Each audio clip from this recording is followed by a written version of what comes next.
It's coming in so much.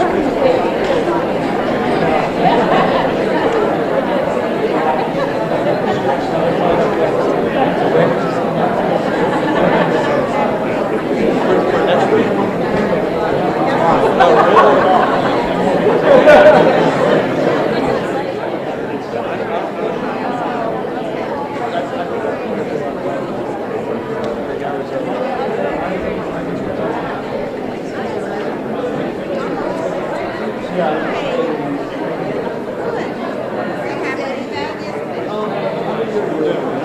Yeah, you're fine. You're fine.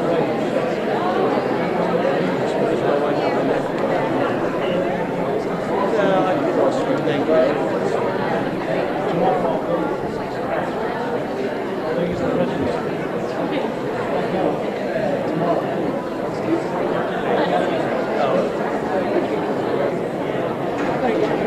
Yeah, it's just bringing a friend.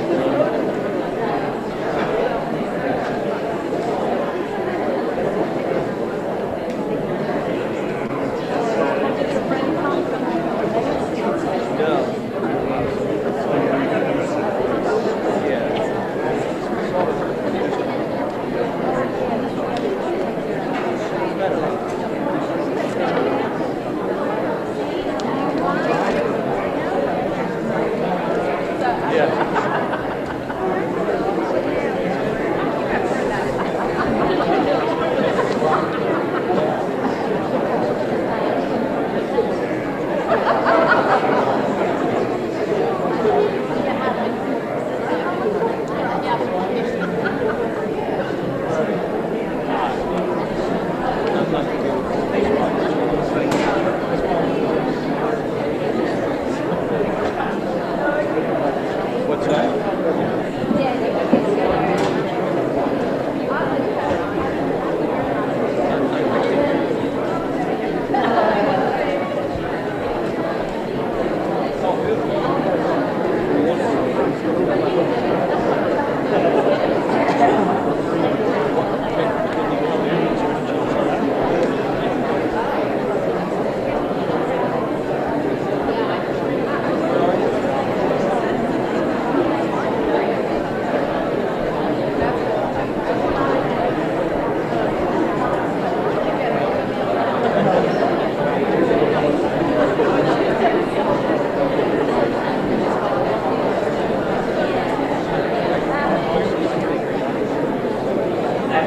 When you come into the middle, I'm like halfway down.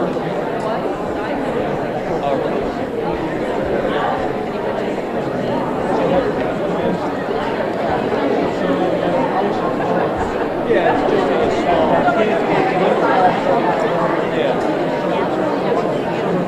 Yeah, the other box is I didn't know where it's from. I didn't know where it's from.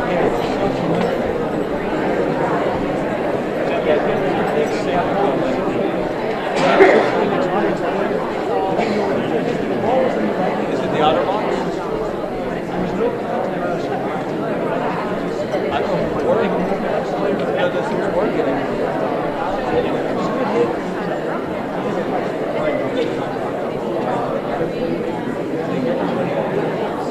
The 6S, I think.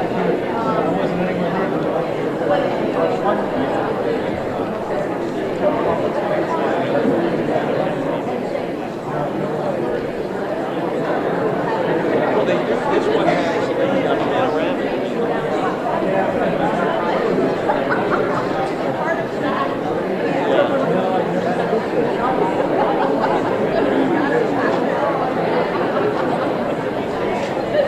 Yeah, the resolution on the board is not like this or whatever all the other things that are out there. Yeah. Yeah. You don't get 9.2.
next in line.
Thank you for saving it.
Welcome, everyone.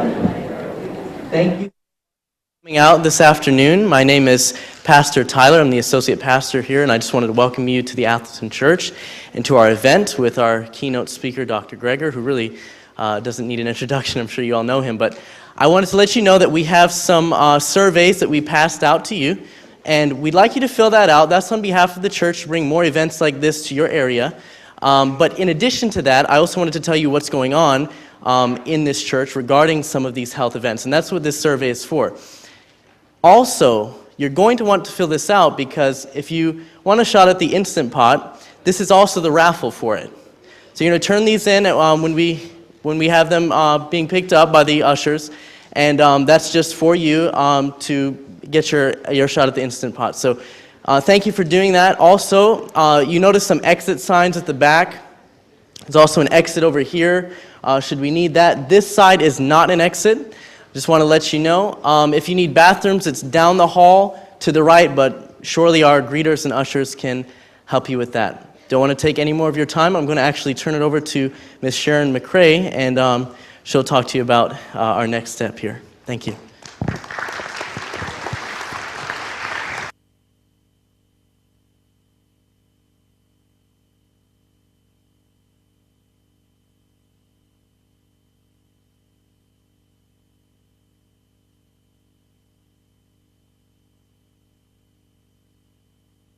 Can you hear me? Yeah, now you can hear me. Okay. It's my honor and privilege to introduce today's speaker. Dr. Michael Greger is a founding member of the American College of Lifestyle Medicine, as well as a physician, author, and internationally recognized speaker on nutrition, food safety, and public health issues. He's lectured at the Conference on World Affairs, testified before Congress, and he was invited as an expert witness in the defense of Oprah Winfrey in the famous meat defamation trial. He's a graduate of Cornell University School of Agriculture and Tufts University School of Medicine. Currently, he serves as Director of Public Health and Animal Agriculture at the Humane Society of the United States. More than 1,000 of his nutrition videos are freely available at his website, nutritionfacts.org, with new videos and articles uploaded every day. Dr. Greger is one of the most hardworking, dedicated, and passionate leaders in the plant-based movement to date. He's a walking database of all things related to nutrition, and he's very generous with his time and his knowledge. His New York Times best-selling book, How Not to Die, is literally packed with life-saving information. And it's an invaluable, it's awesome. If you haven't gotten one, you should, and get some to give away. We're selling them out in the lobby, and we'll be selling them after the talk as well.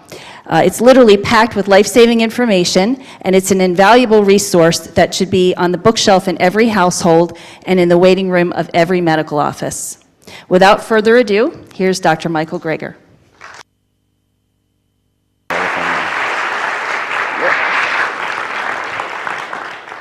Thank you so much. Good afternoon.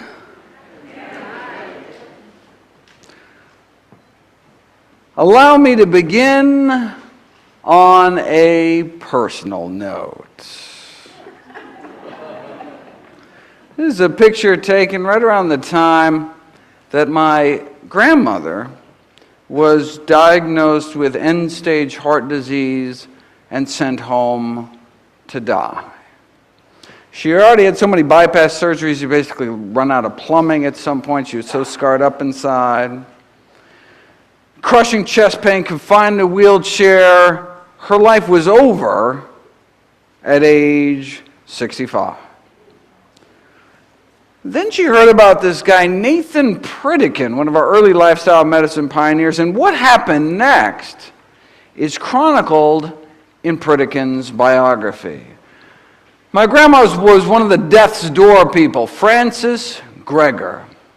She arrived at one of Pritikin's early sessions in a wheelchair. She had heart disease, angina, claudication. Her condition so bad, she could no longer walk without great pain in her chest and legs. Within 3 weeks, though, she was not only out of her wheelchair, she was walking 10 miles a day. This is a picture of my grandma 15 years after the doctors had abandoned her to die at her grandson's wedding. She was given her medical death sentence at age 65. Thanks to a healthy diet, she was able to live another 31 years on this earth till age 96 to enjoy her 6 grandkids, including me. That's why I went into medicine. When Dr. Dean Ornish, thank you. When Dr. Dean Ornish years later published his lifestyle heart trial proving indeed, heart disease could be reversed in the majority of patients with a plant-based diet and other healthy lifestyle behaviors, I assumed it was going to be a game changer. I mean, my family had seen it with their own eyes, but here it was, published in black and white in one of the most prestigious medical journals in the world, yet nothing happened. I said, wait a second. If effectively the cure for our number one killer could get, kind of ignored, lost down some rabbit hole, what else might there be in the medical literature that could help my patients but just didn't have a corporate budget driving its promotion? I made it my life's mission to find out. For those of you unfamiliar with my work, every year I read through every issue of every English language nutrition journal in the world, so busy folks like you don't have to. Very nice. I then compile the most interesting, most groundbreaking, the most practical findings to new videos and articles I upload every day to my nonprofit site, nutritionfacts.org. Everything on the website is free. There are no ads, no corporate sponsorship, strictly non-commercial, not selling anything. Just put it up as a public service, as a labor of love. New videos and articles every day on the latest in evidence-based nutrition. What a concept. Where did Pritikin get his evidence from? Well, a network of missionary hospitals set up throughout sub-Saharan Africa documented what may be one of the most important health advances of the last century, according to one of our most prominent medical figures, Dr. Dennis Burkitt, the fact that many of our major commonest diseases were universally rare diseases like heart disease. You know, in the African population of Uganda, coronary heart disease practically non-existent. You say, wait a second, our number one cause of death almost non-existent. What were they eating? Well, they were eating lots of vegetables, grains, greens, and their protein almost exclusively from plant sources. And they had the cholesterol levels to prove it, very similar to what one might see in modern day plant eaters. Right? Say, wait a second, maybe the Africans were just dying early from other diseases, never lived long enough to get heart disease. No, here's age-matched heart attack rates in Uganda versus St. Louis. Out of 632 autopsies in Uganda, only one myocardial infarction. Out of 632 age and gender-matched autopsies in Missouri, 136 myocardial infarctions, more than 100 times the rate of our number one killer. They're so blown away, they went back, did another 800 autopsies in Uganda. Still, just that one small healed infarct, meaning it wasn't even the cause of death. Out of 1,427 patients, less than 1 in 1,000. Whereas here, heart disease is an epidemic. Here's a list of diseases commonly found here and in places that eat and live like the U.S., but were rare or even non-existent in populations eating diets centered around whole plant foods. These are among our most common diseases, like obesity, for example, or hiatal hernia, one of the most common stomach problems, varicose veins, hemorrhoids, the two most common venous problems, colorectal cancer, leading cancer killer, diverticulosis, most common disease of the intestines, appendicitis, number one cause of emergency abdominal surgery, gallbladder disease, number one cause of non-emergency abdominal surgery, as well as ischemic heart disease, our commonest cause of death here, but a rarity among plant-based populations.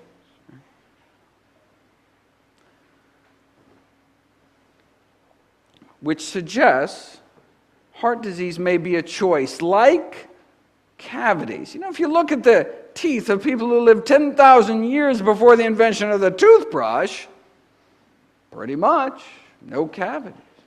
Didn't brush a day in their lives. No flossing.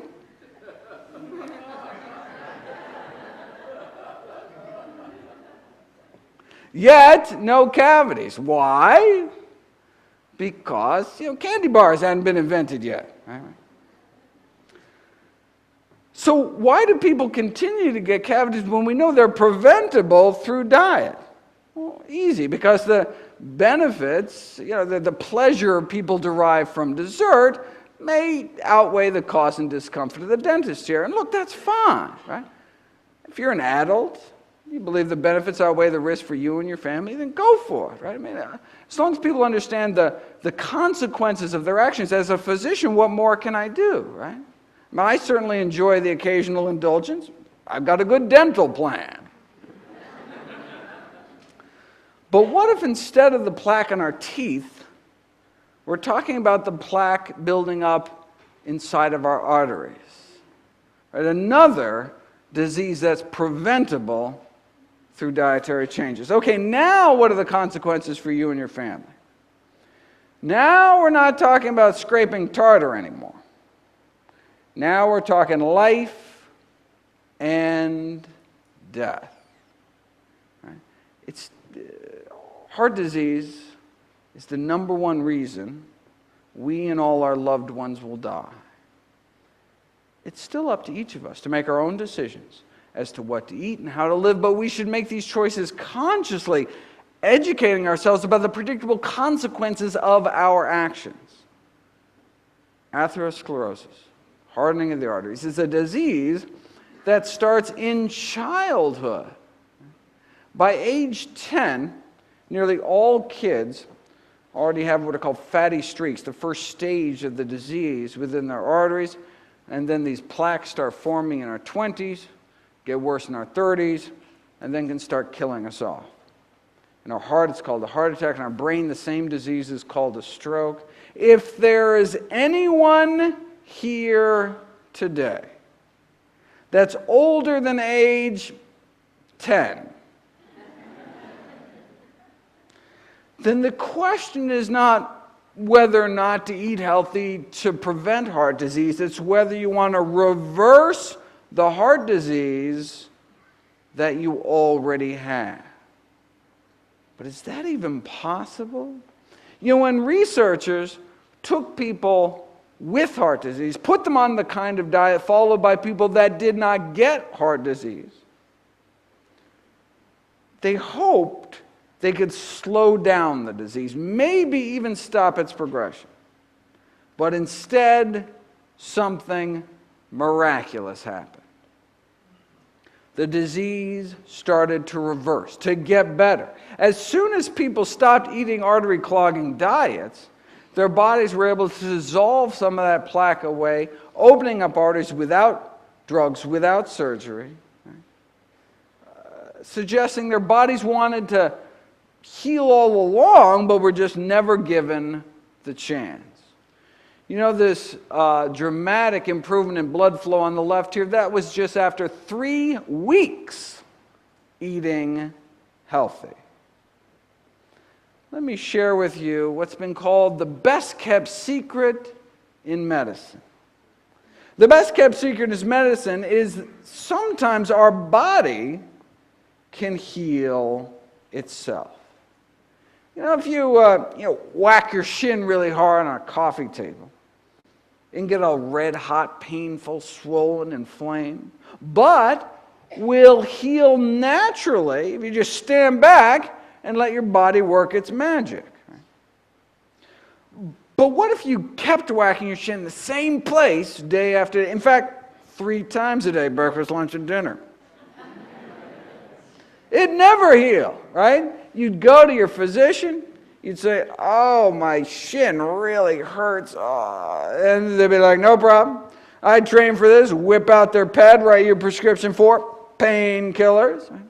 You're still whacking your shin 3 times a day. Oh, it still really hurts, but oh, it feels so much better with those pain pills on board.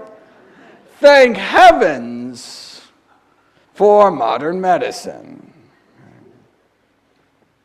You know, it's like, nitroglycerin. When people take, with advanced heart disease, take nitroglycerin. Tremendous relief, but not doing anything to treat the underlying cause of the disease, right? Our body wants to come back to health if we let it, but if we keep re-damaging it 3 times a day, we may never heal.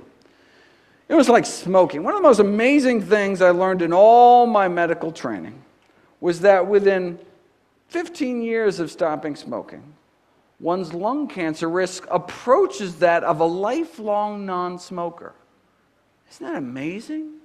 Your lungs can clear out all that tar, and eventually it's almost as if you never started smoking at all. And every day of our smoking life, that healing process started until wham, our first cigarette of the day, re-injuring our lungs with every puff, just like we can re-injure our arteries with every bite, when all we had to do all along, the miracle cure, is to just stand back, get out of the way, stop re-injuring ourselves and allowing our body's natural healing processes bring us back towards health.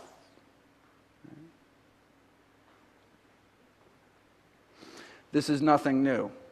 We've known about this for decades. American Heart Journal, 1977. Cases like Mr. F.W. here. Heart disease so bad, couldn't even make it to the mailbox. Started eating healthy, though. And a few months later, he was climbing mountains, no pain. Now, there are certainly new classes of anti-angina drugs on the market now. Cost thousands of dollars a year, but at the highest dose may extend exercise duration as long as 33 and a half seconds. It does not look like those choosing the drug route will be climbing mountains anytime soon. See, plant-based diets aren't just safer and cheaper, they can work better because you're actually treating the cause of the disease. Killer number 2 in the United States is cancer. What happens if you put cancer on a plant-based diet? Dr. Dean Ornish and colleagues showed that the progression of prostate cancer could be reversed with a plant-based diet and other healthy lifestyle changes, and no wonder. If you take the blood of those eating the standard American diet, drip that blood onto human cancer cells growing in a petri dish, you can suppress cancer growth a little bit, by about 9%. But you take people, you put them on a plant-based diet for a year, draw their blood, and their blood can do this. The blood circulating throughout the bodies of those eating plant-based diet has nearly 8 times the stopping power when it comes to suppressing cancer cell growth. Now, this was for men and prostate cancer. The number 1 cancer killer specific to men. For women, it's breast cancer. So they wanted to repeat the study using women and breast cancer, but look, they didn't want to wait a whole year to get the results. Women are dying now. So they said, let's see what a plant-based diet can do after just 3 weeks. In fact, 2 weeks against 3 different types of human breast cancer. This is the before, cancer cell growth powering away at 100%. This is after eating healthy for just 14 days. This is the kind of before picture. This is what's called a photomicrograph, a photograph taken under a microscope. What they did, the researchers laid down a confluent layer of cancer, a carpet of cancer, and then they dripped the blood of women eating the standard American diet onto that cancer, and as you can see, it kind of breaks up that cancer. This used to be kind of a confluent layer, kind of breaks it down to these kind of cancer continents here. But then you take these same women, put them on a plant-based diet, and then 2 weeks later repeat this. So they act as their own control. Same women, 2 weeks later after eating healthy, draw their blood, put another layer of cancer cells down and drip the new blood on, and all you're left with is this. Just individual cancer cells left. Before and after. Just 2 weeks eating healthy. Right? Now, suppressing cancer cell growth is nice. Getting rid of it is even better. This is what's called apoptosis. Programmed cell death. Our bodies are able to reprogram cancer cells, forcing them into early retirement. This is what's called tunnel imaging, measuring DNA fragmentation or cell death, where dying cancer cells show up as little white spots. So as you can see, even women eating pretty crappy diets are not totally defenseless. They can kill off a few cancer cells. But then you take the same women 2 weeks later after eating healthy, and their blood can do that. It's like you're an entirely different person inside. The blood circulating throughout the bodies of these women gained the power to significantly slow down and stop breast cancer cell growth after just 2 weeks eating a plant-based diet. What kind of blood do we want in our body? What kind of immune system? Right? Do we want blood that just kind of rolls over when new cancer cells pop up? Or do we want blood circulating to every nook and cranny in our body with the power to slow down and stop it?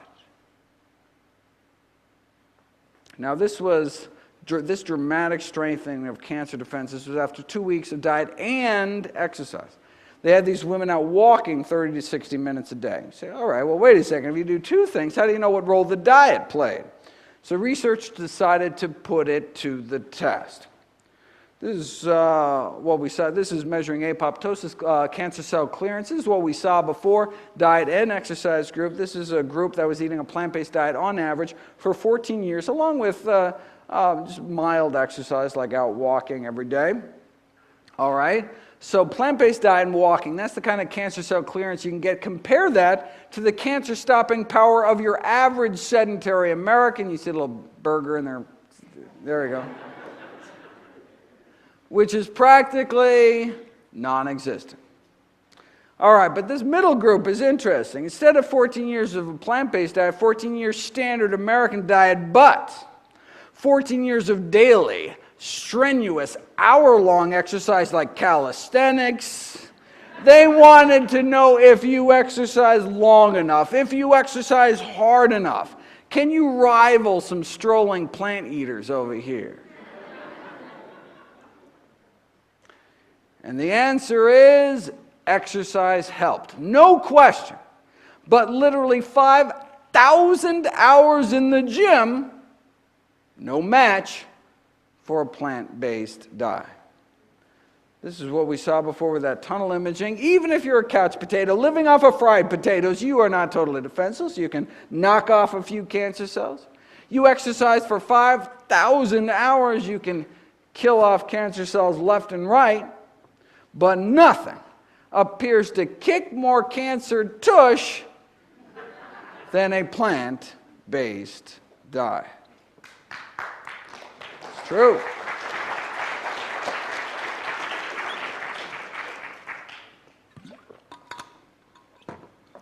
We think it's because by reducing our intake of animal protein, so that's dairy, egg white, and meat protein, we reduce our levels of IGF-1 in our body, insulin-like growth factor 1, which is a cancer-promoting growth hormone involved in the acquisition and progression of malignant tumors. But if we lower our animal protein consumption, by starting eating plant-based, we can drop the levels of IGF-1 in our body, and if we continue eating healthy, our levels drop even further. And our levels of IGF-1 binding protein go up. IGF-1 binding protein is like our body's emergency brake. It's one of our ways our body protects itself from cancer, protects itself from excessive growth. Sure, in as little as 2 weeks, you can drop your body's production of IGF-1, but wait a second. What about all the IGF-1 circulating in your body from the bacon and eggs you had 3 weeks ago? Well, your liver releases this snatch squad of binding proteins to tie up any excess IGF-1 in the circulation, pull it out of circulation, and protective levels go up within weeks and benefits continue to accrue the longer we eat healthy. This is the experiment that really nailed IGF-1 as the villain. Same thing we saw before. Started eating healthy and exercising, cancer cell growth drops, cancer cell death shoots up. All right, but this is the interesting column here. What if you add back to the cancer just the amount of IGF-1 you banished from your system because you started eating healthy? What happens? You erase the diet and exercise effect. It's almost as if you never started eating healthy at all. So this may be why the largest study, diet and cancer, ever performed found that the incidence of all cancers combined was lower among those eating more plant-based compared to others because we lower animal protein intake, lower IGF-1 levels, which lowers cancer growth. How much less cancer growth are we talking about? Well, this study found that eating lots of protein in middle age can lead to a 75% increase in overall mortality, fourfold increase in dying from cancer, but not all protein, specifically animal protein, which makes sense given the higher IGF-1 levels. The sponsoring academic institution sent out a press release with a memorable opening line. That chicken wing you're eating could be as deadly as a cigarette. Explaining that, look, eating lots of animal protein basically quadruples your risk of dying from cancer, which is comparable to what one might see with smoking cigarettes. So what was the response in the nutrition community to this revelation that diets high in meat, eggs, and dairy could be harmful to health as smoking? Well, one nutrition scientist said it was potentially dangerous. Why? Because smokers might think, look, why bother quitting smoking if my ham and cheese sandwich are going to be just as bad for me? So better not tell anyone about the whole meat and cheese thing. Shh. Reminds me of a famous Philip Morris cigarette ad that tried to downplay the risks by saying, hey, you think secondhand smoke is bad, increasing the risk of lung cancer 19%. Well, hey, drinking 1 or 2 glasses of milk every day may be 3 times as bad, 62% increased risk of lung cancer. Or doubling your risk frequently cooking with oil, or tripling your risk of heart disease eating non-vegetarian, or multiplying your risk 6-fold if you eat lots of meat and dairy. So, they conclude, let's keep some perspective here. The risk from secondhand smoke may be well below that of other everyday activities. So, breathe deep. That's like saying, yeah, don't worry about getting stabbed because getting shot is so much worse. How about neither? 2 risks don't make a right. Of course, you'll note that, Philip Morris stopped throwing dairy under the bus once they purchased Kraft Foods. Just saying. All right, every year the CDC compiles the top 15 causes of death in the United States. We talked about killer number 1, heart disease. We talked about killer number 2, cancer. Only 13 causes of death to go.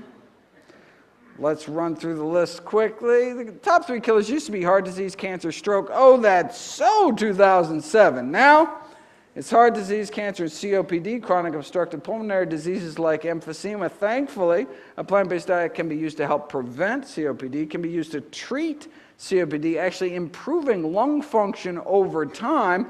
Now, the tobacco industry viewed these landmark findings a little differently. I mean, if adding plants to our diet can improve lung function, wouldn't it be easier to just add plants to cigarettes? And indeed, the addition of acai berries to cigarettes evidently has a protective effect against emphysema in smoking mice. Who would have thunk it?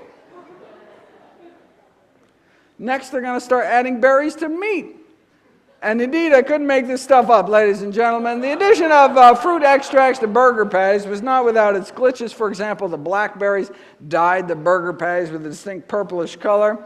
Though evidently you can improve the tenderness of lamb carcasses if you infuse them before rigor mortis sets in with kiwi fruit juice. You can even improve the nutritional profile of frankfurters by adding powdered grape seeds, though there were complaints that the grapeseed particles became visible in the final product. If there's one thing we know about hot dog eaters, it's that they're picky about what goes in their food. Oh, pig anus? Okay, but grape seeds? Ew!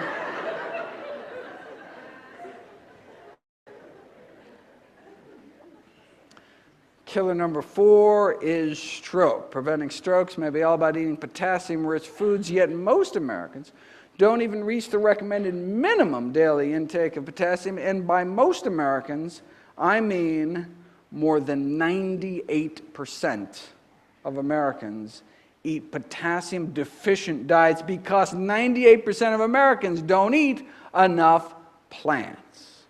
Potassium comes from the word potash. Take any plant, you put it in a pot, reduce it to ash, you're left with potassium, so-called vegetable alkali, true story. But who can name me one plant food in particular high in potassium? Bananas, of course. I don't know why that's the one thing everybody knows about nutrition. That's like... Chiquita must have had a great PR firm or something, but it turns out, right, that bananas don't even make the top 50 sources of potassium, coming in at number 86, right behind fast food vanilla milkshakes. It goes fast, and then bananas, It's funny, when I went back to write the new book, I wanted to check to make sure, the USDA hadn't changed their database, expanded their database. Now, bananas don't even make the top 1,000 sources, coming in at number 1,611, right after Reese's Pieces. I kid you not.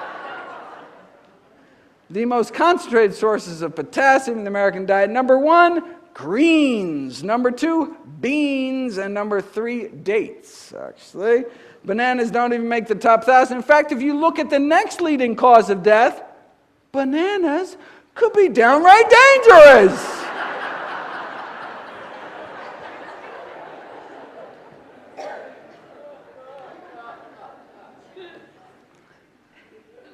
Alzheimer's disease is next. Alzheimer's disease now our 6th leading killer, affecting an estimated 4 million Americans suffering. 20 years ago, it wasn't even in the top 10. According to the latest guidelines for the prevention of Alzheimer's, the 2 most important things we can do: number 1, cut down our consumption of meat, dairy, and junk; and number 2, replace those foods with what? Vegetables, legumes, which is beans, split peas, chickpeas, and lentils; fruits, and whole grains. This is based in part on data going back decades now, showing that those who eat meat, red meat, white meat, didn't matter, between 2 to 3 times increased risk of becoming demented later in life. And the longer one eats healthy, the lower the risk drops. Next on the list is diabetes, type 2 diabetes, a disease that can be prevented, arrested, and reversed with a plant-based diet, something we've known since the 1930s. Within 5 years in this study, a quarter of the diabetics ended off insulin altogether. But, plant-based diets are relatively low-calorie diets. Maybe their diabetes just got better because they lost so much weight. Right? To tease that out, what you'd have to do is devise a study where you put people on a healthy diet, but force them to eat so much food that they don't lose any weight. Then we could see if there are, unique benefits to a plant-based diet beyond just all the weight loss. We'd have to wait about 4 decades, but here it is. Subjects were weighed every day, and if they started to lose weight, they were made to eat more food. In fact, so much more food, many of the participants had problems eating it all. They're like, oh, not another salad. Oh. But eventually they adapted, so no weight loss overall. So, did a plant-based diet still help, even with 0 weight loss? Well, insulin needs were cut about 60%, and half of them ended up off insulin altogether. Wow, how many years did this take? No, 16 days. This is 16 days later. So we're talking diabetics who've had diabetes for as long as 20 years, injecting 20 units of insulin a day, and then 13 days later on none. Right? Diabetes for 20 years, then off all insulin in less than 2 weeks. Diabetes for 20 years because no one had told her about a plant-based diet.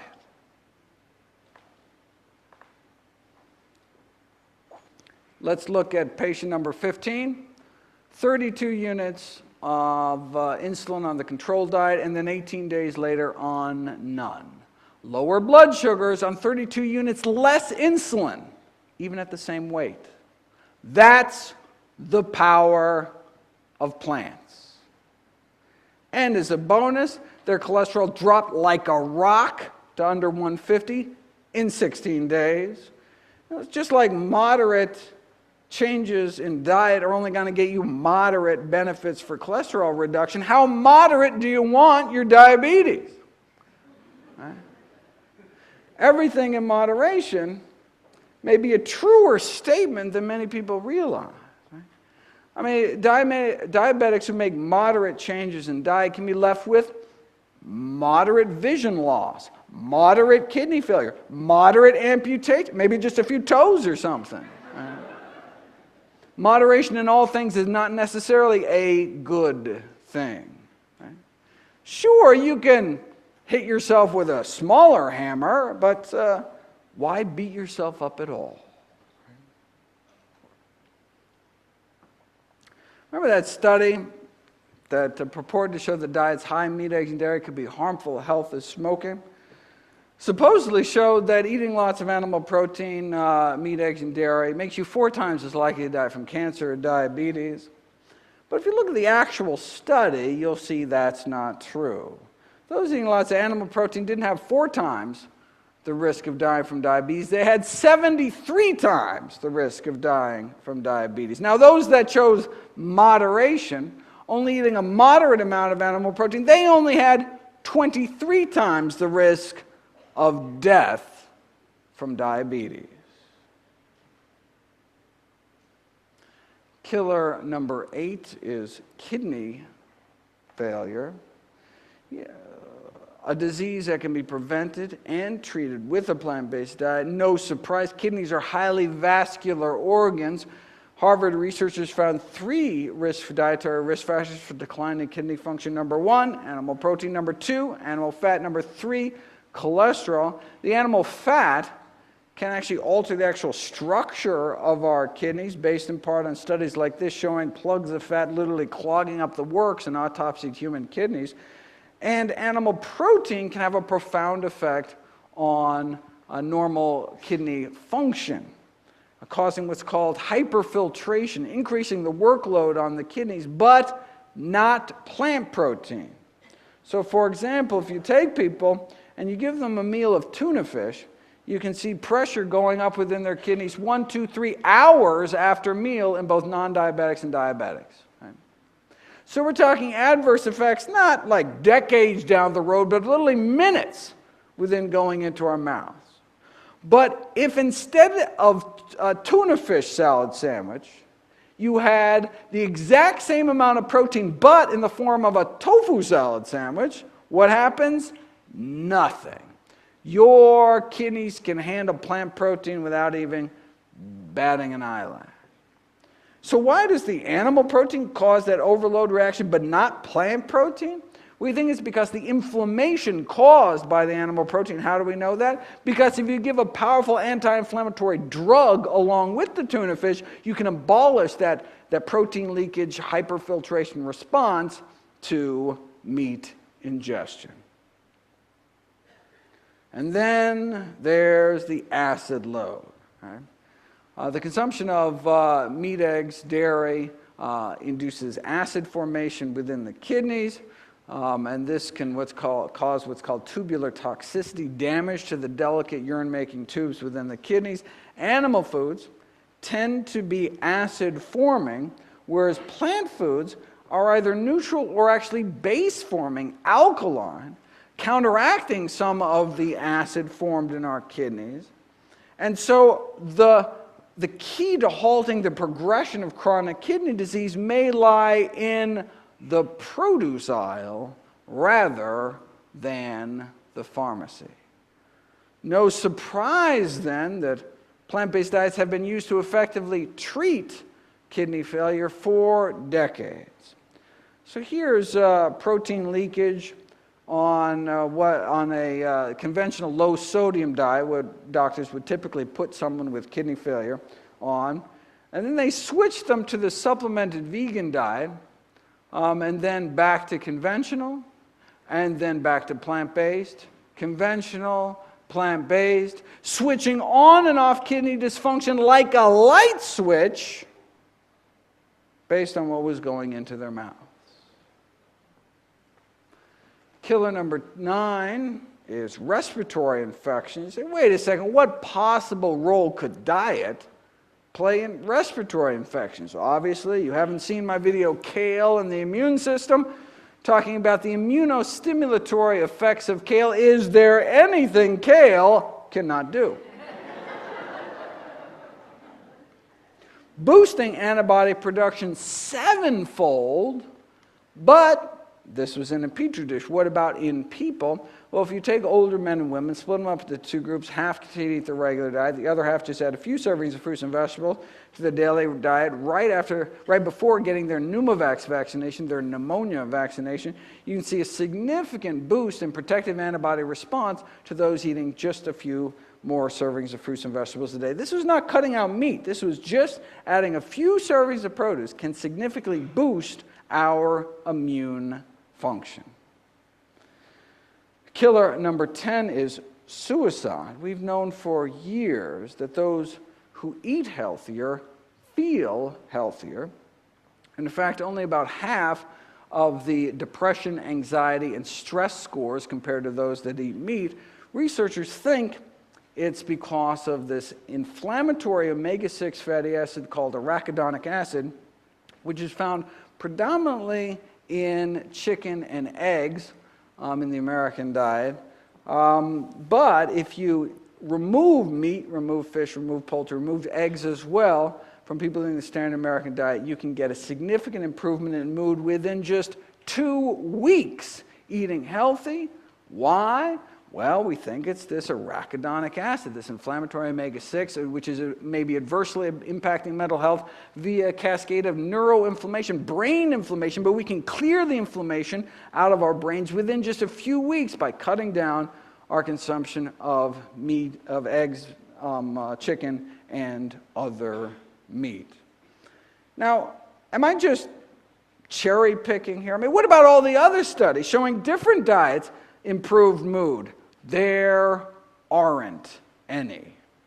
This is a recent review concluded that only the plant-based diet intervention ever reached that critical level of evidence necessary to suggest it improves mental health. It's hard to cherry pick when there's only one cherry. Helps in a workplace setting too. This was work done right here in DC by PCRM at Geico Insurance. Significant improvements in physical functioning, general health, vitality, and mental health. And so they expanded this into across 10 cities. Oh, so obviously improved worker productivity as well. This is the largest study done to date, done by the same group, across 10 corporate sites across the country. Significant improvements in depression, anxiety, fatigue, emotional well-being, daily functioning. So, these lifestyle changes can improve both mental as well as physical health, and these plant-based diets may be particularly effective. Killer number 11, blood infections. Certainly, foodborne bacteria can burrow through the intestine, get into our bloodstream, but in women can creep up into their bladder. We've known for decades that it's bacteria creeping up from the rectum that cause bladder infections, but we never knew where this rectal reservoir of bladder-infecting E. coli was coming from until now. Chicken. That's where these bacteria come from. We now have DNA fingerprinting proof of a direct link between the farm animals' meat and bladder infections. Solid evidence that urinary tract infections can be a zoonosis, an animal-to-human disease. You say, wait a second. Can't I just cook the meat through, get a meat thermometer? And what's the big deal? Well, it's called cross-contamination. If you take 40 families and you give them the frozen chicken to prepare and cook in their home as they normally would, a multitude of antibiotic-resistant bacteria jump from the chicken into the gut of the volunteer even before they eat it. So you could incinerate that chicken to ash. You don't even have to eat any of it. Right? You're already infected before it makes it into the oven just because of handling it. Within days, the chicken bacteria had multiplied to the point of becoming a major part of the person's gut flora. The chicken bacteria was like taken over. But what if you're really careful about handling, though? What if you follow the USDA recommendations that very few people actually do, where you take a bleach solution, you spray bleach on all common surfaces, you wipe everything down? Even then, researchers coming in afterwards, swabbing common kitchen surfaces, found significant levels of Campylobacter, Salmonella, serious human pathogens. In fact, the reason that people tend to have significantly more bacteria from feces in their kitchen sink than on their toilet seat is because people tend to rinse chickens in their sink, not their toilet.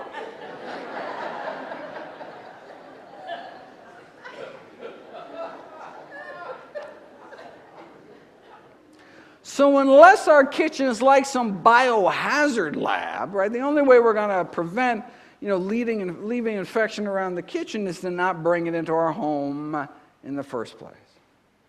Now, the good news is, it's not like you eat chicken once and you're colonized for life. In this study here, the volunteers, the chicken bacteria only seemed to last about 10 days before their good bacteria could kind of muscle it out of the way. Of course, the problem is many families eat chicken more than once every 10 days, and so may be constantly reintroducing these chicken bugs into their systems. Wait a second. You can't sell unsafe toys. You can't sell unsafe cars. How it is even legal to sell unsafe meats? Well, you do it by blaming the consumer. As one USDA poultry microbiologist said, look, raw meats are not idiot-proof. They can be mishandled when they are. It's like handling a hand grenade. You pull the pin, someone's going to get hurt. Now, while some may question the wisdom of selling hand grenades in supermarkets, our poultry microbiologist disagrees, saying it's the consumer that has the most responsibility. Just refuse to accept. It's like a car company saying, yeah, we installed faulty brakes, but it's your fault for not putting your kid in a seatbelt. The head of the CDC's food poisoning division famously responded to this blame the victim attitude coming from the meat industry. She asked, is it reasonable? Is it reasonable that if a consumer undercooks a hamburger, their 3-year-old dies? Is that reasonable? Not to worry, though, the meat industry's on it. They just got FDA approval for a bacteria-eating virus they can spray on the meat. And now there's some concern that about consumer acceptance of these so-called bacteriophages may present some of a challenge to the food industry, so they're not going to label it or anything. But if they think that's going to be a challenge, check out their other bright idea. The effect of extracted housefly pupae on pork fat. This is a sciencey way of saying they want to smear a maggot mixture on the meat. It's a low cost. Think about it. Look, maggots thrive off of rotting flesh. However, there have been no reports of maggots having any serious diseases, right? So they must be filled with some kind of antibacterial something, right? Have you ever seen a maggot sneeze? I don't think so. So, let's take some maggots, 3 days old, wash them off, towel them off, a little Vitamix action here, and voila! Safer meats. We talked about kidney failure. What about liver failure? We've known for decades that we can treat liver failure with a plant-based diet, significantly reducing the amount of toxins that would otherwise build up in your body eating meat without a fully functional liver to detoxify your blood. Though one does have to admit, though, there are some people eating plant-based diets with worsening liver function. They're called alcoholics, living off of corn and potatoes and barley and grapes, strictly plant-based, in fact, but not doing so good. It's not clear what the... Next on the list is high blood pressure, a disease affecting nearly 78 million Americans. And as we grow older, our pressures get higher and higher, such that by age 60, the majority of us are affected. You say, well, wait a second, if most of us are affected, then maybe it's less really a disease, more just an inevitable consequence of aging. No. We've known since the 1920s that high blood pressure need not occur. Researchers measured the blood pressures of 1,000 people living in rural Kenya, eating a diet centered around grains and beans and vegetables, fruits and greens. Our pressures go up. As we age, their pressures go down. And the lower, the better. This whole 140/90 cutoff is arbitrary. If you went to your doctor with a blood pressure of 120/80, you'd get a gold star. But even folks under 120/80 appear to benefit from blood pressure reduction. So the ideal blood pressure, the no benefit from reducing it further blood pressure is 110/70. 110/70. Is it even possible to get blood pressures under 110/70? It's not just possible, it's normal for those eating healthy enough diets. So a few years at this Kenyan hospital, 1,800 patients were admitted. How many cases of high blood pressure did they find? 0. Wow. They must have had low heart disease rates. No, they had no heart disease rates. Not a single case of atherosclerosis, our number one killer, was found. Rural China, too, 110/70 their entire lives. 70-year-olds, same average blood pressure as 16-year-olds. And you say, wait a second, Africa, China, vastly different diets, but what did they share in common? They were plant-based day to day, with meat only eaten on special occasions. Why do we think it's the plant-based nature of their diets that was so protective? Because in the Western world, the only folks getting it down that low, according to the American Heart Association, are those eating strictly plant-based diets, coming in at about 110/65.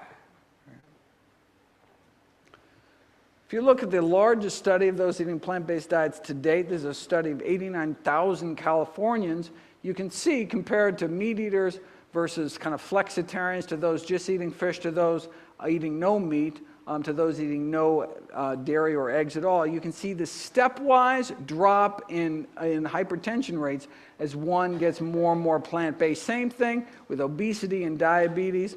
The more plant-based we eat, the healthier we may be. So 2 important things about the slide. Yes, indeed, if we eat strictly plant-based, we can throw most of our risk for these leading killers out the window, but we can get significant benefits anywhere along the way. So it's not all or nothing. It's not black and white. Any movement we can get towards eating healthier along the spectrum can accrue significant benefits. For blood pressure, we can show this experimentally. You take vegetarians, you give them meat, pay them enough to eat it, their blood pressures go up. Or if you take meat eaters and remove meat from their diet, their blood pressures go down within 7 days. And this is after most of them had already cut back or cut out their high blood pressure medications. They had to cut down because otherwise they drop their blood pressures too low. I mean, if you treat the cause of their disease and you eliminate the cause, then you can't be on high blood pressure medications. You'll drop too low. It can be dangerous. Right? So, does the American Heart Association recommend a no-meat diet? No, they recommend this low-meat diet called a DASH diet. You say, wait a second, well, when the DASH diet was being created, were they just not aware of this landmark research done by Harvard's Frank? No, they were aware. The head of the design committee that came up with the DASH diet was Frank Sachs. The DASH diet was created with the number one goal of capturing the blood pressure lowering benefits of a plant-based diet, yet contain enough animal products to make it palatable to the general public. They didn't think the public could handle the truth. Now you can see what they were thinking, right? They were thinking, look, just like drugs never work unless you actually take them, diets never work unless you actually eat them. They're like, look, no one's going to eat strictly plant-based. So, if we soft pedal the message, maybe on a population scale, we'll actually do more good. Okay, tell that to the 1,000 U.S. families a day that lose a family member to high blood pressure. Maybe it's time to start telling the American public the truth. Next on the list, Parkinson's disease. Does a plant-based diet reduce the risk for Parkinson's disease? Well, look, we know that nearly every study done to date show this link between dairy product consumption and Parkinson's. Why? Well, there's evidence that there's contamination, that our milk supply is contaminated with neurotoxins. We find high levels of these pesticides and other pollutants in the brains of Parkinson's patients, as well as in the milk supply. We're talking about chemicals like tetrahydroisoquinoline, which is actually what scientists try to induce the disease in primates in a laboratory setting, found mostly in cheese, actually. And so there's been calls on the dairy industry to please self-police yourself and screen your milk for toxins. Good luck with that. Of course, you could just not drink it, but then what would happen to your bones?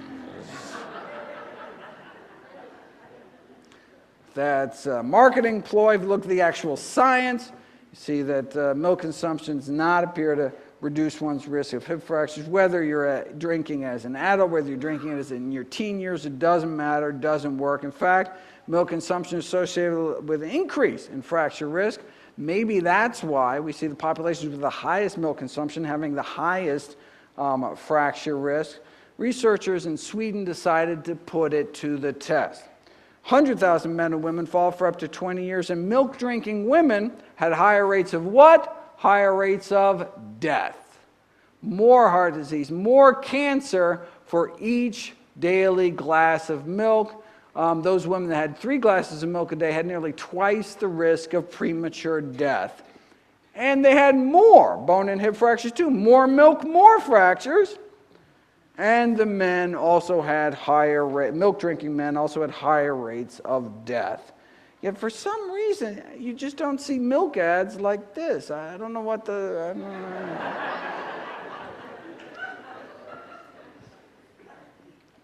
All right. Oh, and then killer 15 is aspiration pneumonia caused by swallowing difficulties due to a stroke, Parkinson's, Alzheimer's, things we already talked about. So here's the top 15 reasons Americans die, and a plant-based diet can help prevent nearly all of them. It can be used to treat more than half of them, and even reverse the course of disease in some of them, including, in some cases, our top 3 killers. Want to solve the healthcare crisis? I've got a suggestion. Now, look, there are drugs that can help too. There are cholesterol-lowering drugs you can take for heart disease. There's, there's insulin injections, a number of oral hypoglycemics you can take for diabetes. It usually takes a couple different classes of high blood pressure medications, different types to bring one's blood pressure down. But the same diet does it all. It's not like there's a heart-healthy diet that's somehow different from a brain-healthy diet, that's different from a liver or kidney-healthy diet. It's a body-healthy diet, one diet to rule them all. And what about side effects? Drug side, I'm not talking about a little rash here or something. Side effects kill. An estimated 106,000 Americans every year, these are adverse drug reactions to prescription drugs as prescribed, kill off 100,000 people. You say, wait a second, 100,000 people? That means the 6th leading cause of death in the United States is doctors. The 6th leading cause of death is me. Thankfully, I can be prevented with a plant-based diet. No, seriously, compared to 15,000 American vegetarians, meat eaters, twice as likely to be on aspirin, sleeping pills, tranquilizers, antacids, painkillers, blood pressure medications, laxatives, of course, as well as insulin. So plant-based diets are great for people that don't like taking drugs, for people that don't like paying for drugs, and for people that don't like risking drug side effects, right? So, here we are. Even if this was the only thing a plant-based diet could do, reverse our #1 killer, shouldn't that be kind of the default diet until proven otherwise? And the fact that can also be useful in preventing, reversing, and treating other leading killers like hypertension, type 2 diabetes would seem to make the case overwhelming. There's only one diet ever been shown to reverse heart disease, a plant-based diet. Anytime anyone tries to sell you on some new diet, right, do me a favor. Ask them a simple question. Wait a second, has this diet been proven to reverse heart disease? The #1 reason me and all my loved ones will die? The answer is no. Why would you even consider it? Right? Most deaths in the United States are preventable and related to nutrition. The number one cause of death in the United States is our diet. The number one cause of disability in the United States is our diet, bumping tobacco smoking now to number 2. Cigarettes now only kill about 500,000 Americans every year, whereas our diet kills hundreds of thousands more. So, let me end with a thought experiment. Imagine yourself a smoker in the 1950s. Back then, the average per capita cigarette consumption was 4,000 cigarettes a year. Right? So that means the average person walking around on the street smoking half pack a day. Average. The media was telling you to smoke. Famous athletes agreed. I mean, even Santa Claus wanted you to smoke. Right? Look, you want to keep fit. You want to stay slender. So you make sure to smoke and eat lots of hot dogs to stay trim and eat lots of sugar to stay slim and trim. A lot better than that apple there. I mean, sheesh. Though apples do connote goodness and freshness, wrote one internal tobacco industry memo, which brings up many possibilities for a youth-oriented cigarette. They wanted to make apple-flavored cigarettes for kids. Shameless. For digestion's sake, you smoke. I mean, no curative power is claimed by Philip Morris, but hey, better safe than sorry, and smoke. Right? Blow in her face and she'll follow you anywhere. No woman ever says no. They're so round, so firm, so fully packed.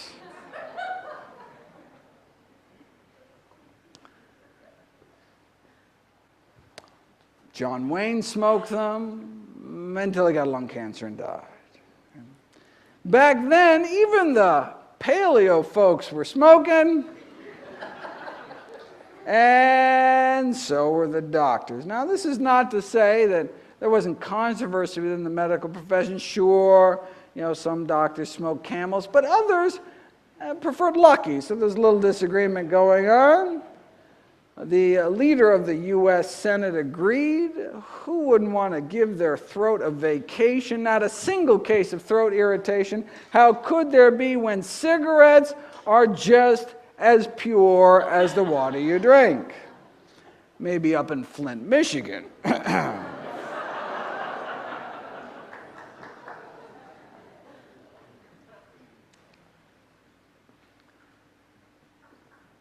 If you do get irritated, no problem. Your doctor can write you a prescription for cigarettes. This is an ad in the Journal of the American Medical Association. So when the mainstream medicine was saying smoking on balance may be good for you, the American Medical Association was saying that where could you turn if you just wanted the facts? What's the new data advanced by science? Well, hey, she was too tired for fun, and then she smoked a Camel. Babe Ruth spoke of proof positive medical science, that is, when he still could speak, before he died of throat cancer. Now, imagine by some miracle there was some smokingfacts.org website back then that could deliver the science to you directly, bypassing commercially corruptible institutional filters. You would have become aware of studies like this. This is an Adventist study published in 1958 out of California, found that non-smokers 90% less lung cancer than smokers. This wasn't the first. When famed surgeon Michael DeBakey was asked why his studies back in the 30s linking smoking and lung cancer were simply ignored, he had to remind people what it was like back then. We were a smoking society. It was everywhere. It was in the movies. Medical meetings were one heavy haze of smoke. It was, in a word, normal. Right? So, back to our thought experiment. If you're a smoker in the 50s in the know, what do you do? Well, with access to the science, you realize your best available balance of evidence suggests your smoking habit not so good for you.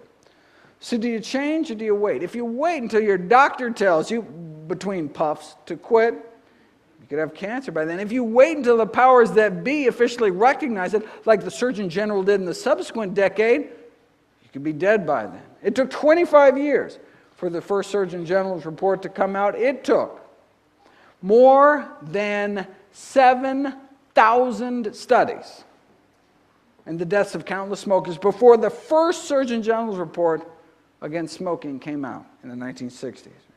You'd think maybe after the first 6,000 they would have given people a little heads up or something. Powerful industry.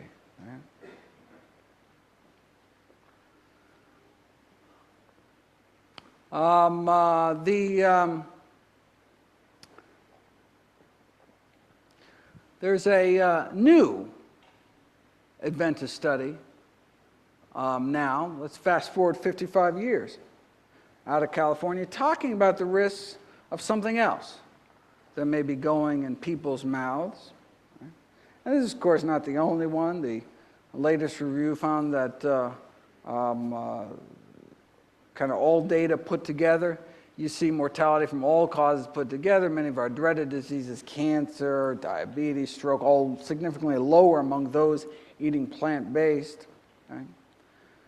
So instead of imagining yourself a smoker in the 1950s, imagine you or someone you know going along with America's eating habits today.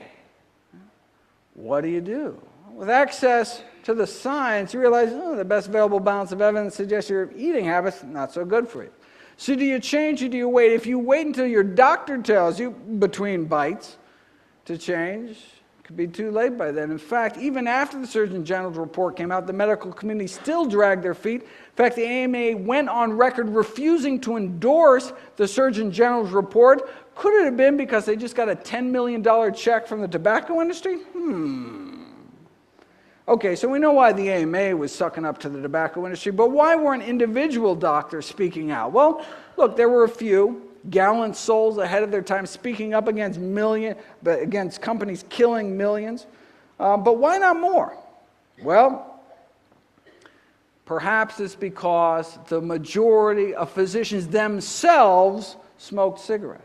Just like the majority of physicians today continue to eat foods that are contributing to our epidemics of dietary diseases.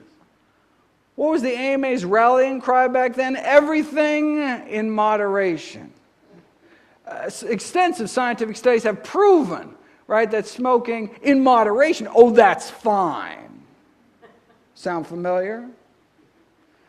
You know, the food industry uses these same tobacco industry tactics, supplying misinformation, twisting the science. The same scientists for hire paid to downplay the risk of toxic chemicals in secondhand smoke were the same hired by the National Confectioners Association to downplay the risks of candy, and the same paid by the meat industry to downplay the risks of meat. Right?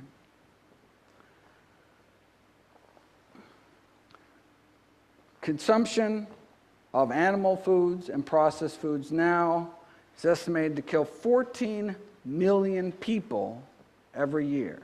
So for those of you who are not new to this, those of you who are part of this plant-based movement, you are part of a movement that could save 14 million lives every year. But until the system changes, we have to take personal responsibility for our own health. How long do we have to wait so plant-based diet can be considered the nutritional equivalent of quitting smoking. How long do we have to wait before the CDC says, don't wait for open heart surgery to start eating healthy as well? Until the system changes, we have to take personal responsibility for our own health, for our family's health. We can't wait until society catches up to the science again, because it's a matter of life and death. Last year, Dr. Kim Williams became president of the American College of Cardiology. He was asked in an interview why he himself follows the same diet that he prescribes to all his patients, plant-based diet. "I don't mind dying," Dr. Williams replied. "I just don't want it to be my own fault." Thank you very much.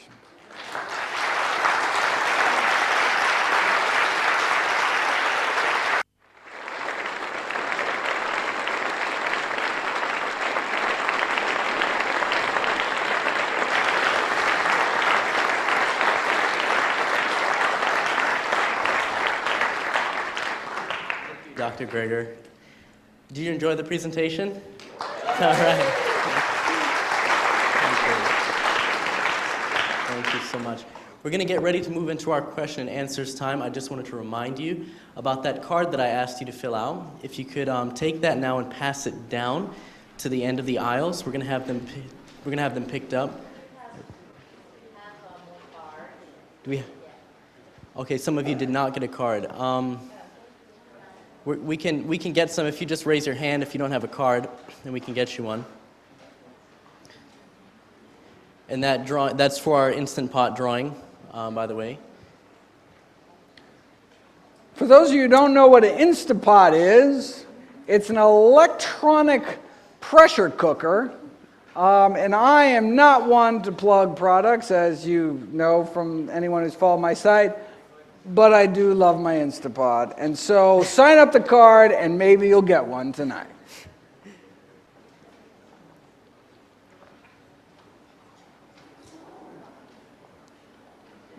While we're doing that, for those who want to share this talk with others, I do have, I was recently invited to Google to speak. And so it's now made to official Google Talk. And so if you go to bit.ly/GoogleGregor, you can watch this presentation, share it with anybody that you'd like. I also have it on DVD. And also, this was the leading cause of death, but I also have talks on the leading causes of disability, like back pain, etc., and the most common diseases, as well as the most dreaded diseases. I have those out there, and all my presentations are available free. Oh, and of course, I got my book, How Not to Die. This week, number 12 of the New York Times bestseller list, 3 months out of publication. Very cool. And all my work is available free at nutritionfacts.org. Let me put that back up. For those of you interested, oh, we don't move. Yeah, oh, sorry, move on. Go for it. Oh, I move on? What do you want to do? We can just follow your lead there on question and answers whenever you're ready. Okay. Questions sound good. One more quick thing. For those of you interested in learning more about the health benefits of whole food plant-based diet, you are lucky to be living near Columbia, Maryland. And why? Because we have a Forks Over Knives meetup group here, meets every month on Sundays. But where? Right here at this church. You already found your way here once. You can find your way here again.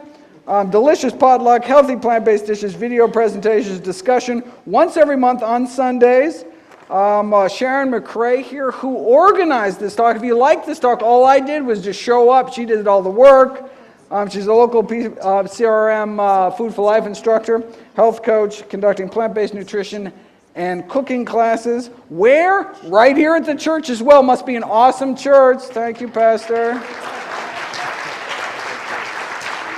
And you can find out more at eatwell-staywell.com. Questions?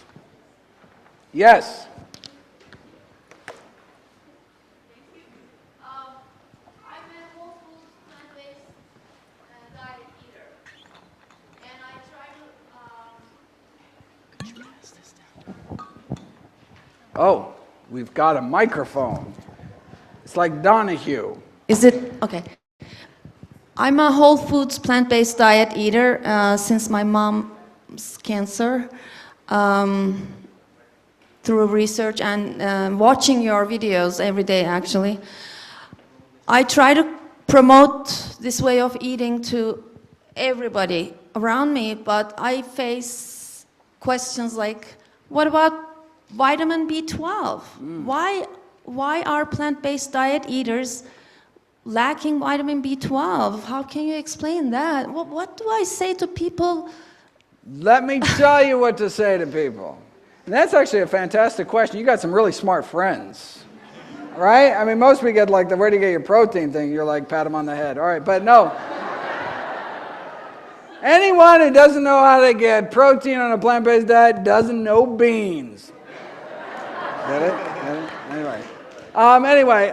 No, so but look, there are two vitamins that are not made by plants. One is vitamin D. It's not really a vitamin. It's a hormone created by our skin when we're exposed to sunlight.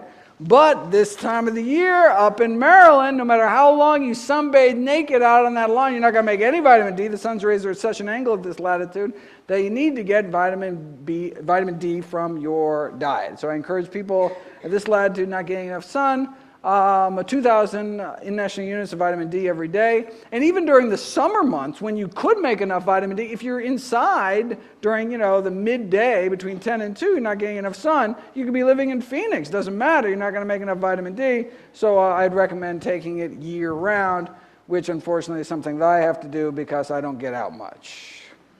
And the other one, not made by plants, is vitamin B12. Not made by animals either. It's made by little microbes that blanket the earth. So we used to get all the B12 we need drinking out of well water or mountain stream, but now we chlorinate our water supply to kill off any bacteria. So don't get a lot of B12 in our tap water anymore. Don't get a lot of cholera either. It's a good thing that we live in a sanitary world. Now our fellow great ape cousins get all the B12 they need, eating bugs, dirt, and feces. I prefer a more hygienic way, vitamin B12 supplements, and so one 2,500 microgram supplement once a week costs less than $5 a year. Get all the B12 you need, and it's just a consequence of living in our modern world. Like vitamin D, we used to run around naked in equatorial Africa, baking in the sun all day. Vitamin D is not something you had to worry about, but then we invented clothing and crazy things like that, and so it's an unnatural world. And so we need to compensate for our unnatural world with supplements sometimes. And that's the case for D and B12. Oh, I had a question right here. Oh, sorry. Oh, yeah. I have a book I've been reading called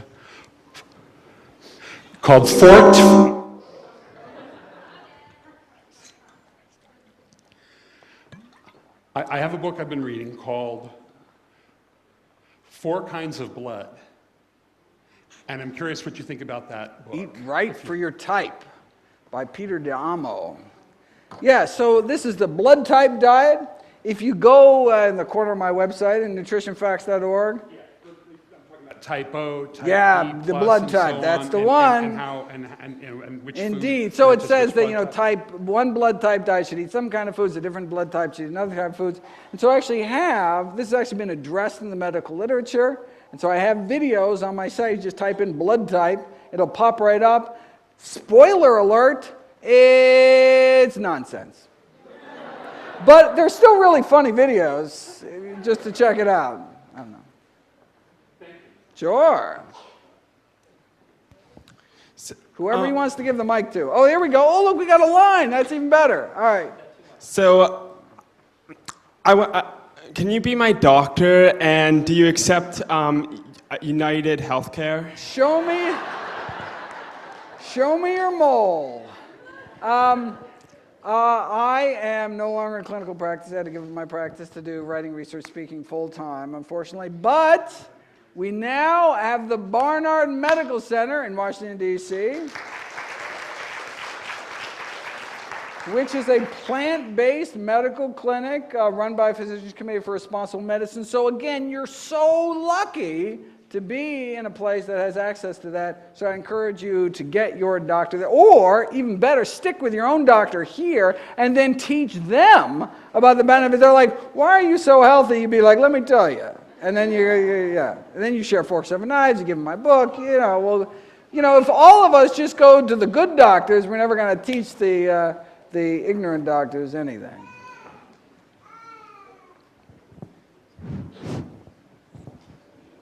Dr. Greger? Where are you? Oh, I'm sorry. I read what you had said about fish, and I actually read one or two of the underlying studies that you refer to.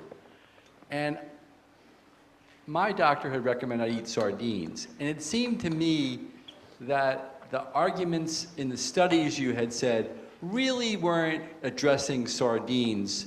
Fish generally, yes, but as far as sardines, I didn't see the negatives there in the studies that I saw that you had referred to. I'd appreciate your commenting on that. Yeah, so so the studies have been done, have been on sardine oil, which you'd assume have the same kind of, I mean, at least the fat-soluble things as sardines, and found to be so contaminated with pollutants that they encourage people not to take sardine oil, and those that would take sardine oil would be kind of above the accepted tolerable limits of these industrial pollutants. We assume that the sardine would have the similar kind of levels.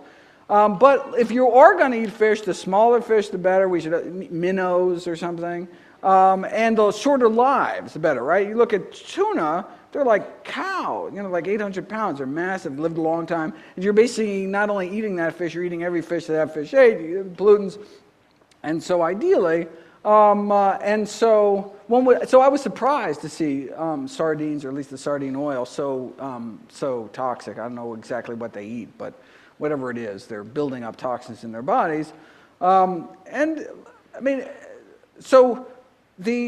If there was something that fish had you couldn't get anywhere else, then you'd have to do this balancing act. Okay, there's the mercury, that's not good for my brain, but the omega-3s might be good for that. But there's nothing that one couldn't get in fish from a non-polluted source, from an uncontaminated source. Even if your doctor wanted to put you on long-chain omega-3 fatty acids like DHA, EPA, you now get it from algae oil, right? And these are essential fats, right? We can't make them. We need to get them in our diet. Fish can't make them either. They're essential fats. They got to get it in their diet. So we can cut out the middle fish, go straight to the source, the bottom of the food chain, and they just grow them in stainless steel tanks, so there's no pollutants at all. And so then we can get the benefits without the risks. And so, in that case, now if you had a time machine, wanted to go back for the Industrial Revolution, then we could talk about. But it's just everything eventually flows into the sea. We've so polluted our world. Every coal plant on the planet, where's it go? It eventually goes into our waterways, builds up in the aquatic food chain to the highest levels of PCBs and dioxins and toxic heavy metals. It's all unfortunately, we've our oceans are humanity's sewers at this point, and we need to clean up our act. Yes, hi. Oh, sorry. I'm just going to go ahead. Thank you so much. I started eating vegetarian when I was 25. When I was 30, I was diagnosed with stage 2 breast cancer. I immediately began eating a vegan diet. When I was 31, I was diagnosed with stage 4 breast cancer. And 13 months ago, I was given 14 months ago, I was given 13 months to live. So I do feel like my diet has played a major role in me still being here. And I eat a pretty strict, mostly vegetables diet. Mm-hmm. But one sort of area of controversy for me and all of my friends with cancer is sugar, this whole sugar debate. And, I eat berries and things like that, but I feel like afraid of bananas some days. So I'm just wondering if you could speak to the link between sugar and cancer. So in general for people, regardless of where you are in life, industrial sugars, added sugars like high fructose corn syrup and table sugar are bad for us, increasing our risk of obesity, high blood pressure, and fatty liver disease. But none of those are associated with sugars in fruit. And so if you eat lots of fruit, you actually get better liver function, and your blood pressure goes down, and you're less likely to get obese. In fact, and there's been studies, I have, videos on, if sugar's bad, what about fruit? And how much fruit is too much? And I have these studies where people are eating 29 servings of fruit a day. And just to see if we can really push it, that's like 5 cans of Coke worth of fructose every day, and everything got better instead of worse, right? We are, anyway. So one need not worry about sugar. In fact, the number one risk factor for death, according to the Global Burden of Disease Study, the largest study of risk factors in history, funded by the Bill and Melinda Gates Foundation, number one dietary risk factor for death is not enough fruit consumption. Kills more people than processed meat. More death from Fruit deficiency, number one dietary killer. Because fruit reduces your intake, fruit reduces your risk of not only heart disease, but cancer and all these other things. So, in the Women's Healthy Eating and Living Study, WHE, Women's Healthy Eating and Living Study, the WHEL, WHEL study, found that breast cancer survivors that exercised a half hour a day, 6 days a week, and ate at least 5 servings of fruits and vegetables a day had a quarter of the mortality, breast cancer mortality, than women that did not, right? So they multiplied their risk of survival fourfold by eating lots of fruits and vegetables. So I would encourage you to, now look, berries are better than bananas. Every time you eat a banana, you just lost an opportunity to eat more berries. Berries are the healthiest fruit.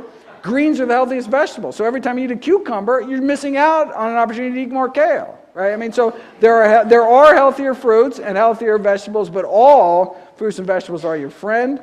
But particularly, right, we want cruciferous vegetables, right, that get at those breast cancer stem cells. So I got lots of, specific foods for breast cancer on the site. Talk about flaxseed and soy, all those things. Yes, continue to eat your food. I'm so glad you're here, and we're all praying for you.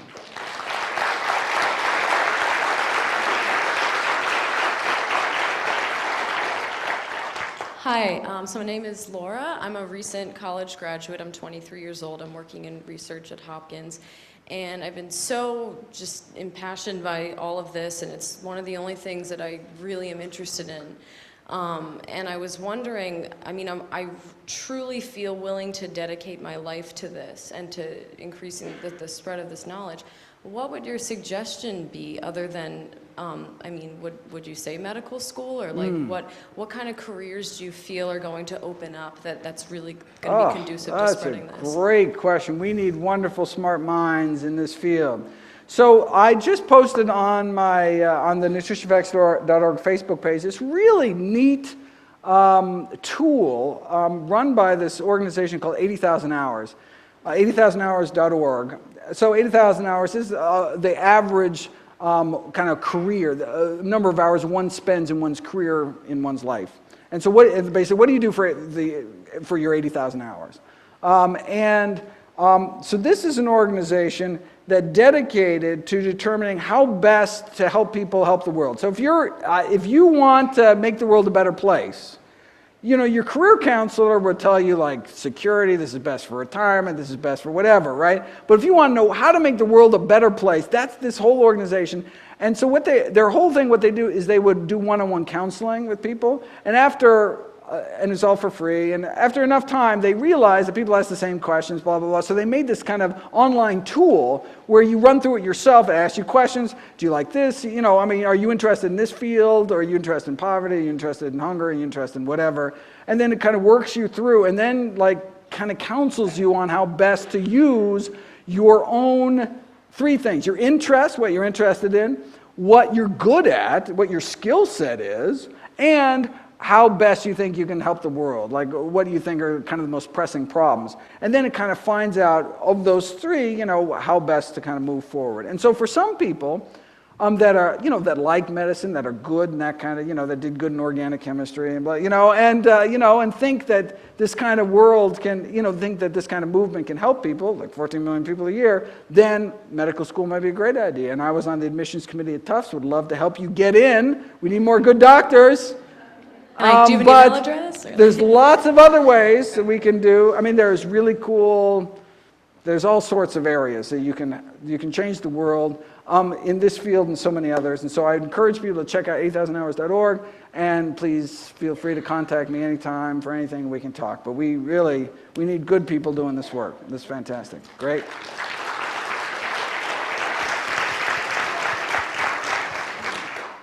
When you mentioned the chicken bacteria or the chicken whatever. bacteria, yeah. When you not only, like, if you don't have it in your house, but if you're going to a restaurant that also serves meat, but you're eating vegan options, like, are you also at the same risk? So well, it depends what they're doing in the back, right? It depends how well they are, following food safety guidelines. And I have this really this video that actually they went into restaurants and they just watched people to see if they actually followed the guidelines. Like, you're supposed to wash your hands, after using the restroom before you prepare people's foods. And look, and they had people with a clipboard staring over their shoulder. It's not like they were hiding in the back, right? So you'd think people would be really compliant, right? I mean, no, I forget what the video, anyone remember what the rates were? I mean, it was abysmal, 10% were actually washing their hands. You're just oh. So, so it's really, it's how much faith you place in the people that prepare your food. Okay, thank you.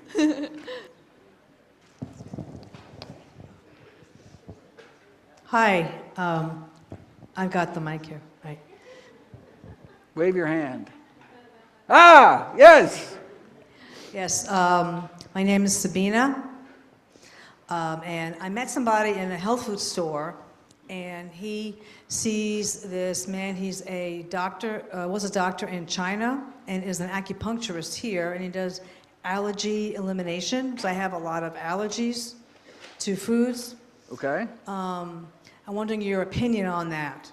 Does that work? Is that a good idea? And what did he do to his food? Adds algae to the food? No, I have food allergies. Oh, food allergies. Yeah. Okay. And the question is this a good way to... Oh, is acupuncture a good way to deal with food allergies? Yes. There is no data. So there's no data either way on acupuncture. In fact, acupuncture has only been shown to be useful for a few conditions. Low back pain, I forget the other two. They're there are three conditions that most people don't even get acupuncture for, but those are the only ones. What they do is because there's a big placebo effect with acupuncture, but then you can do fake acupuncture where it looks like you're putting it, but it's actually a fake needle, and then you can actually test if acupuncture works or not. Anyway, but there hasn't been any studies that I'm aware of, and I looked through the acupuncture literature on food allergies and acupuncture, but I mean, I don't know, you feeling better? Have you tried it? I haven't started. I didn't know. go, but the man told me whatever amount of money you would pay to get that, you probably benefit your health more by going to the local farmer's market and getting lots of yummy food. Frankly, would be my suggestion, but I don't know. And staying away from foods you're allergic to. Obviously. How you doing? Kamani Rawlins, founder of FitFathers.com. Two quick questions. One of your videos was talking about juicing. Yeah. And how juicing is really not effective because all of the antioxidants are actually in the fiber. Can you go into more detail about that? And is that also applicable to smoothies? Good question. The second question is, after that, is I'm 6 years vegan. I don't use oils based on the teachings of Barnard, Campbell, and Atholton. Great. Can you break down, because when you're having discussions, you got people on this side, people on that side. Sure. Oils have, omega-3s, but we really know that there's only trace amounts in olive oil. Can you break it down in your words why we shouldn't be intaking oils? Yeah. Happy to talk about that. So one of my videos is called something about juicing, lose more than fiber, or something like that. We can type in juicing and learn more about it. So basically, the reason I encourage people to blend in a blender as opposed to juice in a juicer is because, it's a whole food, right? Instead of you juice and you throw out all that wonderful fiber that comes out the other end. Now, if you take that fiber, you juice some carrots and then you add all that carrot pulp back into your juice, stir it up, and okay, that's fine. But I just hate to see someone throw out all that nutrition. But for people who are like, wait a second, I am super healthy. I eat a plant-based diet. I get tons of fiber. Why shouldn't I add some juice, right? Fiber is the last thing I need to worry about. What's the big deal? Juicing instead of blending. And it turns out that there's these wonderful polyphenol phytonutrients, which is, we think, one of the reasons why fruits and vegetables are so good for us. And it turns out 90% of them are tied to the fiber. They're actually complex to the fiber. And so when you juice and all that fiber goes out the other end and you compost it and throw it away, you're actually not just losing the fiber, but all these nutrients that are complex to the fiber. Now, in your you have bacteria in your colon that take that fiber, split it away from that nutrient, that polyphenol, and you absorb that polyphenol. And so you get kind of the benefits of both worlds, but you actually have to eat it all. So you're not just losing fiber, you're losing the majority of this class of wonderful phytonutrients. And so that's why I encourage people, let's really stick to blending, right? You can do green smoothie, you can do all these wonderful smoothies, but then you get the whole food, right? Whole food, plant-based nutrition. You don't want to be throwing pieces of it away. In terms of oil, right? Again, whole food, plant-based nutrition. Oil is a processed food. So I encourage people to eat walnuts, not walnut oil. I encourage people to, because for many reasons. One, oils are the most calorically dense food on the planet. A single tablespoon, like 100 to 120 calories, right? If you suck that down, you wouldn't even feel it, right? I mean, right? But if you had 100 calories of broccoli, 100 calories of strawberries, 100 calories of tomatoes, that's like a big heaping plate. You had 100 calories of strawberries, you'd be like, all right, right? And so, but the oil, you get all this massive, and you don't even feel any, there's satiety, right? And so most Americans are eating way too many calories, and so that's a way you can sneak all these calories in your diet, and you don't even notice it. But then beyond that, there are adverse effects on your artery function. So if you put fat in. The original studies were done on high-fat animal foods, like they give people a McDonald's Egg McMuffin, and then all sorts of horrible things happen to your arteries literally within hours of eating. Your arteries clamp down, they become crippled and stiffened. But you can have a similar effect by downing, sunflower oil, or these were really a lot of. So it was like a third of a cup of sunflower oil. A lot of people don't down a third of a cup, but it does have that same kind of artery crippling effect. And so I encourage people to get. So I'm not encouraging low-fat eating. I'm encouraging whole food sources of fat. So I encourage people to eat nuts every day. I encourage people to eat seeds and avocados every day, but whole plant foods as opposed to processed foods. So I think of oil as kind of the table sugar equivalent of the carbohydrates. Right? So you take a sugar beet, right? Really healthy food. You take out all the nutrition, you're left with table sugar. Right? Same thing with oil, right? You take something like an olive, which is a fruit, there's lots of nutrition. You take out all the nutrition, except maybe some of the few oil-soluble things like vitamin E, and you're left with oil, right? Lots of calories, but they're kind of empty calories compared to the whole food. Same thing with table sugar. So I encourage people to minimize or ideally get rid of oils. And I talk about that in the book, this kind of concept of red light foods and yellow light foods and green light foods. Some oils are better than others. Extra virgin olive oil is better than the other oils because it's less processed, doesn't have trans fats, etc. But even better would be to eating the whole foods. Thank you so much, everyone, for coming.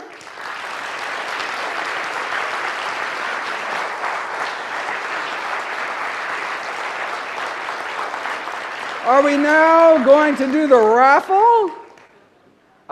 Is it here? Is it set up? Oh, this is cool. All right. We got an extra treat. Not only can you win an Instapot, but, we can do that right now. But we have this really cool device. We have a device in the house, ladies and gentlemen. It's a prototype. It's not on the market yet. It's only used in a laboratory setting, but we got our hands on one. Basically, it uses some kind of fancy laser spectroscopy. You put your finger in. Stay with me here. You put your finger in, and it actually measures using this harmless laser the amount of carotenoid phyto. Oh, it's actually white. Well, okay. So it's not a coherent wavelength. All right. Okay. So just plain nice white light, then okay, and it measures the amount of carotenoid phytonutrients that are lodged in your skin from all the fruits and vegetables you've been eating. So it gives you a sense of how many fruits and vegetables you've been eating compared to kind of the national average, compared to each other. And we will see, and so it's free. You're welcome to try it out to see what your level, how you've been doing over the last couple of weeks. And whoever gets the highest score wins $100. Okay? So we'll do it out here as I sign. We'll see who nails it and who can beat me. All right. Are we ready? Yes, we are. And we'll also be raffling one of your books as well. Okay. So which one's this for? Prize. It's this one will be the book. This one will be the book, and the book goes to Seema. Yes, congratulations.